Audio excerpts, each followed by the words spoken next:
दोस्तों अस्सलाम वालेकुम। दोस्तों आज की वीडियो बहुत ख़ास है जो यकीनन आपको पसंद आएगी। मेरी आपसे रिक्वेस्ट है कि इस वीडियो को आखिर तक ज़रूर देखिएगा। आज मैं ख़ास तौर पर उन नौजवानों से मुखातिब हूं जिनके हाथ में हर वक्त मोबाइल होता है। हम अपने मोबाइल से कितना प्यार करते हैं दोस्तों, बहुत ज़्यादा प्यार करते हैं।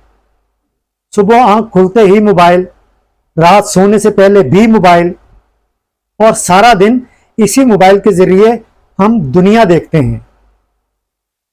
लेकिन एक लम्हे के लिए सोचिए, जिन माँ बाप ने हमें ये दुनिया दिखाई, क्या हम उन्हें भी देखते हैं?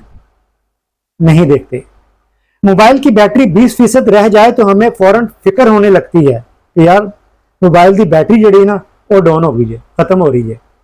मोबाइल की स्क्रीन पर एक मामूली सी लाइन आ जाए तो हमें फौरन प्रोटेक्टर लगवाने की फिक्र होती है और हम प्रोटेक्टर लगवा भी लेते हैं। क्या कभी आपने अपनी मां की आंखों में झांक कर देखा है? कभी बाप के चेहरे पर पड़ी हुई झुर्रियां आपने देखी हैं? कभी सोचा है कि उनकी उम्र कितनी गुजर चुकी है? माँ बाप के चेहरे की झुर्रियां सिर्फ उम्र की निशानियां नहीं दोस्तों, बल्कि हमारी खातिर गुजारी हुई जिंदगी की कहानियां हैं।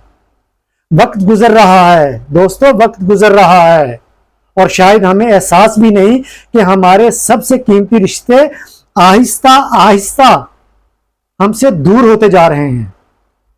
मोबाइल खराब हो जाए तो हम उसे ठीक करवा सकते हैं। हमें फिक्र होती है ठीक करवाने की। नया मोबाइल भी खरीद सकते हैं, लेकिन याद रखिए, माँ बाप इस दुनिया से चले जाएं तो ना उन्हें वापसी लाया जा सकता है, ना उनका कोई नया मुतबादिल मिल सकता है। इसलिए मोबाइल को थोड़ा कम वक्त दें और अपने माँ बाप को थोड़ा वक्त ज्यादा दें, क्योंकि मोबाइल की बैटरी दोबारा चार्ज हो सकती है, मगर माँ बाप की जिंदगी की बैटरी दोबारा चार्ज नहीं हो सकती।